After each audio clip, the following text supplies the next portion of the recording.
গুজবে কান না দেওয়াই ভালো। মনে হয় গুজবকেও মানে বিশ্বাস করে না, তারপরেও আমি বিনীত অনুরোধ করবো গুজবে যেন কান না দেয়।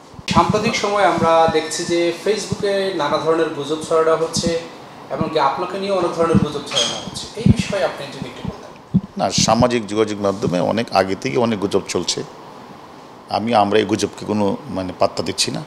আমরা বিনীত অনুরোধ করব কেউ যেন গুজবে কান না দেয়। আর যারা গুজব ছড়ায় তাদের বিরুদ্ধে আপনার মেসেজ কি থাকে? মনে করি যে মানে যারা গুজবটা ছড়াচ্ছে ফেসবুকে বা বিভিন্ন জায়গাগুলিতে, যদি তাদের বিরুদ্ধে কেউ যদি মানে মানে আইনগত ব্যবস্থা নিতে চায়, তারা থানায় নিতে পারবে। পুলিশের একজন ঊর্ধ্বতন কর্মকর্তাকে নিয়ে এইভাবে গুজব ছড়ানো, ফেসবুকে নানা ধরনের পোস্ট দেওয়া, আপনার অসুস্থ, হাসপাতালে ভর্তি, আপনাকে সরিয়ে দেওয়া হচ্ছে, এই যে নানা গুজবগুলো ছড়ানো হচ্ছে, এটা নিয়ে কোনো ব্যবস্থা? গুজবে কান না দেওয়াই ভালো। মনে হয় গুজবকেও মানে বিশ্বাস করে না, তারপরেও আমি বিনীত অনুরোধ করবো গুজবে যেন কান না দেয়।